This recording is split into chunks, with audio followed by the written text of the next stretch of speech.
ரெண்டோட்ஸ் நேயர்களுக்கு வணக்கம். பிரச்சாரத்துக்கு ஆளே வரலையா, தனியாளா போயிட்டு வேட்பாளர் என்ன பண்றாரு, பிரச்சாரத்தை மேற்கொள்றாரு. கூட 2 பேர் போங்கப்பா அப்படின்னு பல பேர் என்ன பண்றாங்க, கேலி கிண்டலமா பண்ணிட்டு இருக்காங்க. டிவிகேனா விஜய், விஜய்னா டிவிகே இப்படின்னு பேசிக்கிட்டு இருந்த கட்சியாருங்க யாருமே வேட்பாளர் கூட போலியே, மக்கள் என்ன பண்ணுவாங்க அப்படின்னு பல பேர் என்ன பண்றாங்க, புலம்பிட்டு இருக்காங்க. வேட்பாளர் வீட்டுல இருந்தாச்சுன்னா ஒரு 2 பேர் கூட துணைக்கு போயிருக்கலாமே, தனியா விட்டுட்டீங்களே அப்படின்னு பல பேர் என்ன பண்றாங்க, விமர்சனம் வச்சிருக்காங்க. அப்படி எந்த தொகுதியில எந்த டிவிகே வேட்பாளர் அசிங்கப்பட்டார், கேவலப்பட்டார் அப்படின்றத டமால் டொமில் பாலிடிக்ஸ்ல பார்க்கலாம் வாங்க.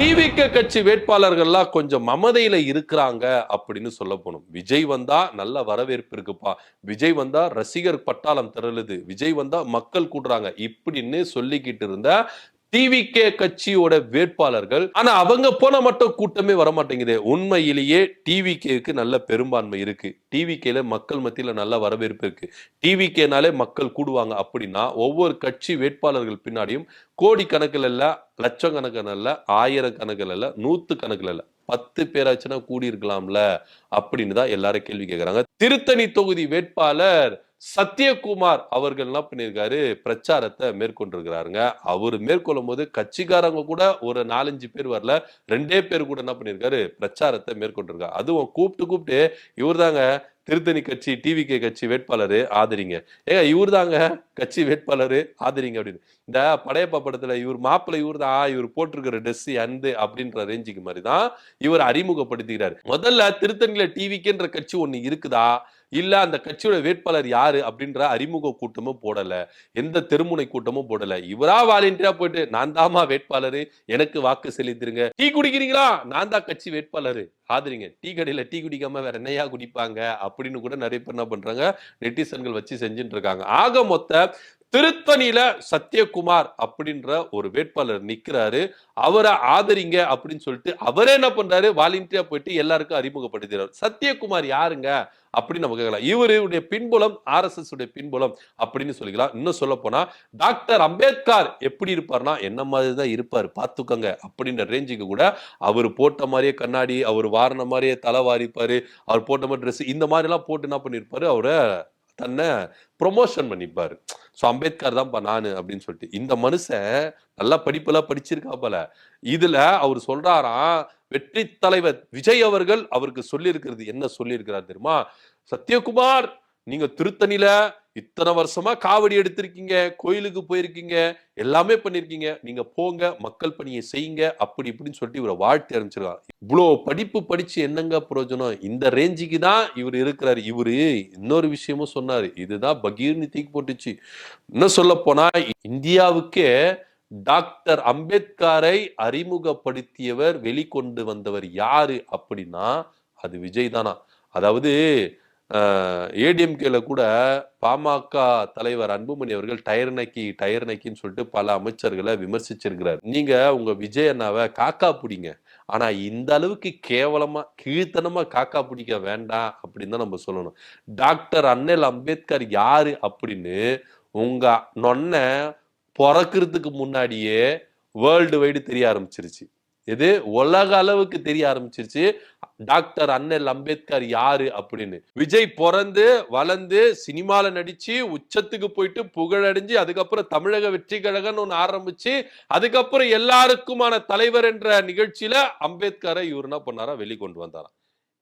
என்ன சொல்றதுன்னு நம்மளுக்கு தெரியல, வாயில நல்லா வந்துரும். உண்மையிலேயே நீங்க அம்பேத்கர் மாதிரி இருக்கிறேன் அப்படின்னு சொல்லிட்டு புகழ்ந்தீங்களா, எந்த அளவுக்கு நீங்க வெக்கப்படணுமோ கேவலப்படணுமோ பட்டுக்கங்க. ஏன்னா டாக்டர் அண்ணல் அம்பேத்கர் நான் முன்னாடியே சொன்ன மாதிரி விஜய் பிறக்கிறதுக்கு முன்னாடியே அவர் வேர்ல்டு வைடு தெரிஞ்சவர். அவர் எப்பேற்பட்ட மகத்தான தலைவர், அவர் எப்பேற்பட்ட ஒரு அற்புதமான தலைவர். அந்த தலைவருடைய கொள்கை தலைவரை நீங்க வச்சிருக்கீங்களே, முதல்ல அவருடைய வழிகாட்டு மாதிரி நீங்க நடந்துக்கிறீங்களா? அவரு அவரு அவரு என்னென்ன அறிவுரைகள் சொன்னாரு, என்னென்ன வழிகாட்டிகள் பண்ணாரு, என்னென்ன கொள்கைகள் அவர் கையாண்டார், அதுல 1% ஆச்சுன்னு நீங்க கடைபிடிச்சிருக்கீங்களா, இல்ல உங்களுடைய கொள்கை விளக்குறையில அதை சேர்த்திருக்கீங்களா?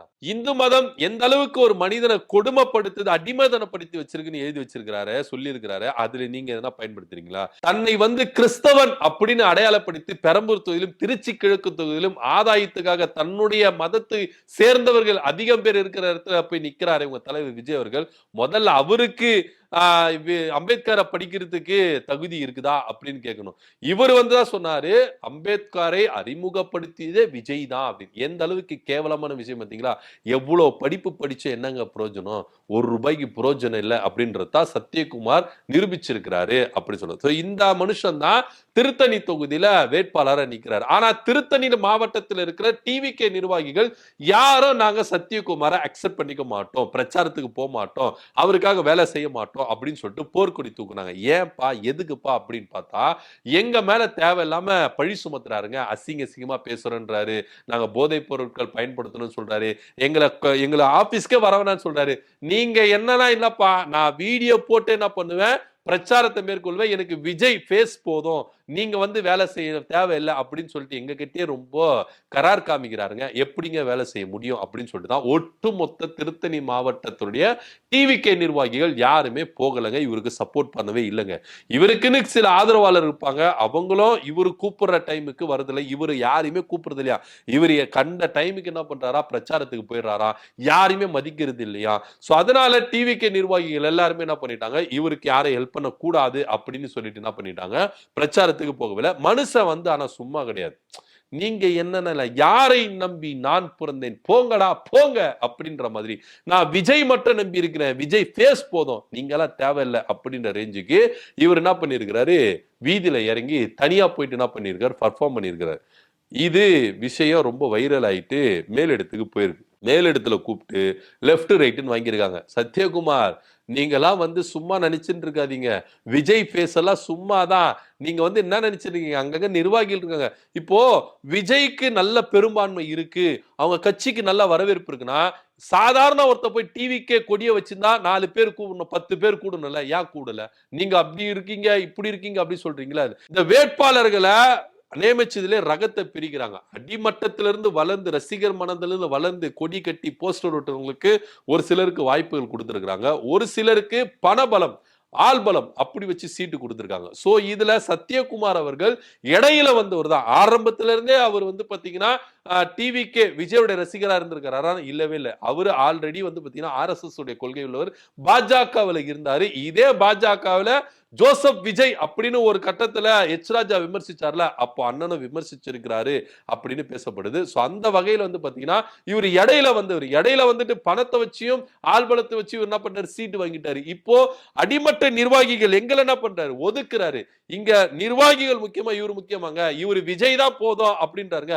விஜய்க்கு உண்மையிலேயே வந்து பாத்தீங்கன்னா பேஸ் வேல்யூ இல்லங்க, அவருக்கு வந்தாதாங்க அவருக்கு பேஸ் வேல்யூ, அவரு இல்லன்னா நிச்சயமா ஒவ்வொரு வேட்பாளர்களை அங்க டம்மி தாங்க அப்படின்றது ப்ரூவ் பண்ற விதமா தான் திருத்தணியில சத்யகுமார் பண்ண விஷயம் ரொம்ப வெட்ட வெளிச்சமா இருக்கு. ஆக மொத்த விஜய்க்கு மவுஸ் இல்ல, அவ்வளவுதான் அப்படின்றத தெரிஞ்சுக்கணும். அவர் வந்தா பாக்குறதுக்கு கூடுவாங்க, விஜய் எப்படி இருக்கிறாரு திரையில பார்த்திருக்கிறோமே, இப்ப அவர் எப்படி இருக்கிறாரு அப்படின்னு பாக்குறதுக்கு கூடுவாங்க. ஆனா அதெல்லாம் ஓட்டா போகுமானா கிடையாது. அது உண்மைனா நீங்க வீதியில இறங்கினீங்களே, ஒரு 5 பேரு ஒரு 10 பேர் கூடி இருக்கணுமே, ஏன் கூடல? இத சமாளிக்கிறது அவர் சொல்றாரு, நானு வாக்கிங் போனேன், அப்போ நான் தனியா தான் போனேன், உடனே அது பிரச்சாரத்துக்கு போனேன்னு சொல்றீங்க. வாக்கிங் தானே போனீங்க, எதுக்கு எனக்கு ஓட்டு போடுங்க, நான் டிவிக்கு வேட்பாளர்னு எதுக்கு சொன்னீங்க? வாக்கிங் போனாலும் பிரச்சாரத்துக்கு போனாலும், இப்போ உதயநிதி கொடுத்தா வாக்கிங் போறாரு, ஸ்டாலின் கொடுத்தா வாக்கிங் போறாரு, ஒரு 10 பேர் போறாங்க வாக்கு சேகரிக்கிறாங்களே, நீங்க பொதுமக்களை விட்டு கட்சிக்கார வரணுங்க, ஒரு 5 பேரு, நீங்க வேட்பாளரு வாக்கிங் போறீங்களா, வேட்பாளர் ஒரு 5 பேர் வரணும்ல. பொய் வாயை திறந்தாலே டிவிகே காரங்களுக்கு எல்லாம் பொய்யாதான் இருக்குது அப்படின்றத நிரூபிச்சு காட்டுறாரு. சோ இதுக்கப்புறம் இந்த மாவட்ட செயலாளர் இல்லைன்னா, நிர்வாகிகள் இல்லைன்னா நான் பிரச்சாரத்துக்கு போக மாட்டேன், எங்களுக்குள்ள எந்த முரண்பாடும் இல்ல, நான் வாக்கிங் போனதை இப்படி ட்ரோல் பண்றாங்க அப்படின்னு சொல்லிட்டு நான் உண்மையிலேயே கட்சி தலைமை கூப்பிட்டு என்ன பண்ணிருக்கு, லெஃப்ட் ரைட் வாங்கியிருக்கு. சத்யகுமார் தேவையில்லாம நிர்வாகிகளை பயிற்சிக்காதீங்க, நிர்வாகிகள்னா நம்ம இல்ல, சோ அதனால ஒழுங்கா இணைஞ்சு என்ன பண்ணிருங்க, பிரச்சாரத்தை மேற்கொள்ளுங்க அப்படின்னு சொன்னோன்னே தான் அந்த வீடியோ என்ன பண்ணிருக்காரு, பதிவு பண்ணிருக்காரு. உண்மையிலேயே சத்யகுமார யாருமே அங்க அங்கீகரிக்கவே இல்ல. எழுதி வச்சுக்கங்க, திருத்தணி தொகுதியில சத்யகுமார் டெபாசிட் வாங்க மாட்டாரு அப்படின்னு தான் பல பேர் சொல்லிக்கிட்டு இருக்காங்க. கட்சி நிர்வாகிகளும் சொல்லிக்கிட்டு இருக்காங்க. டெபாசிட் வாங்குறாரா? அவர் ஜெயிச்சு எம்எல்ஏ ஆகி சட்டமன்றத்துக்குள்ள போறாரா? இல்ல. முதல்ல அங்க டெபாசிட் வாங்க மாட்டாரு அப்படின்னு தான் இங்க அழுத்தம் திருத்தமா நம்மளும் என்ன பண்றோம்? பதிவு பண்றோம். ஏன்னா அப்பேற்பட்ட பேச்சு பேசியிருக்காரு. யாராவது பேசுவாங்களாங்க? அம்பேத்கர விஜய் தான் வந்து எஸ்டாப்ளிஷ் பண்ணாரு அப்படின்னு சொன்னா யாராவது நம்புவாங்களா? இது வந்து அப்பட்டமான பொய். இவரு காக்கா பிடிக்கிறதுக்கு என்னென்னமோ பேசினுக்கிறாரு. அதுக்கு அந்த மனுஷன பலிகடா ஆக்கணுமா? அம்பேத்கர் எப்பேற்பட்ட ஒரு மனுஷன், அந்த மனுஷனை அறிமுகப்படுத்தினது விஜய் அப்படின்னு சொல்றாரு. இவரெல்லாம் என்னத்த சொல்றது, ஏதுன்னு சொல்றதுல. ஆக மொத்தம் இவ்வளோ படிப்பு படிச்சோம், தற்குறியாவே இருக்கிறாரு சத்யகுமார் அப்படின்னு தான் நம்மளால புரிஞ்சுக்க முடியுது. இதை பத்தியோட கருத்து என்ன கீழே கமெண்ட் பண்ணுங்க. நன்றி, வணக்கம்.